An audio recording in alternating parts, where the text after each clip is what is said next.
Joining me now live from here in the Republican National Convention is the former Speaker of the House, former Georgia Congressman, and Fox News contributor. He is author of March to the Majority. Newt Gingrich back with us. Mr. Speaker, great to see you. It's good to see you. Thank you so much for being here. Great sight. Yes, what a sight. And the balloons will come down on Thursday night when President Trump accepts the nomination and gives his speech, which everyone is waiting for. Give us your observations going into that. I have to say, first of all, I actually came early and helped blow up one of the balloons. You did? That's They're great.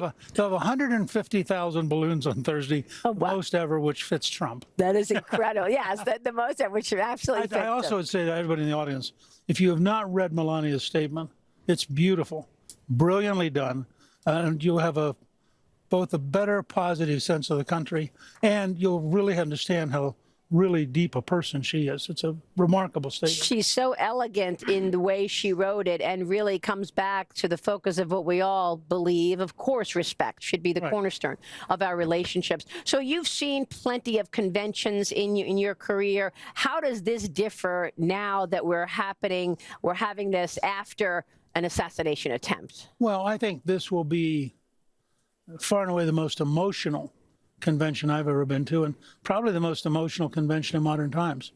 I think people are both so shaken and so grateful that the president survived, shaken by the fact that he could have been dead. I mean, we could be in a different world.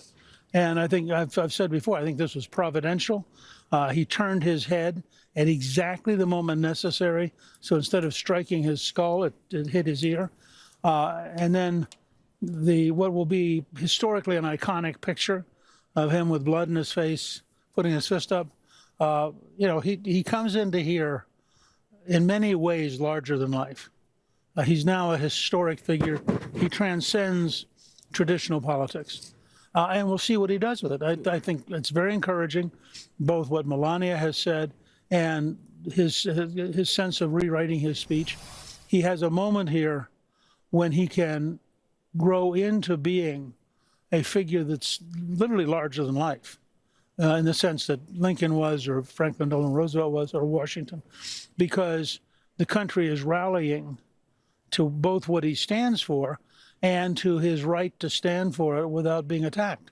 And I think this will be an astonishing week. What does he need to do? What do the other speakers need to do to resonate with voters? How important will this be for actually the voting public going into the election in November? I think this is a great opportunity for him to do three things. One, to let people see how really friendly he is. And I think that's important. I mean, we all know that he's powerful.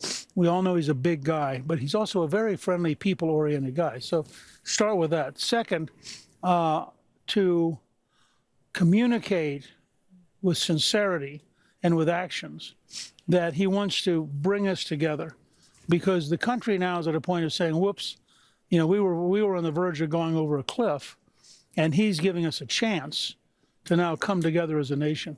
And then third, I think, communicate a positive vision that we can, in his next term, create more jobs, more safety, reestablish America in the world, and that there's a very positive future, not just an anti-Biden future. Which is exactly what voters are thirsty for and desperate need for, a change in their own lives as a result of new policy. Newt, it's always great to talk with you. We so appreciate it. And we will be seeing you over the next couple of days here at the RNC. Former Speaker of the House, Newt Gingrich.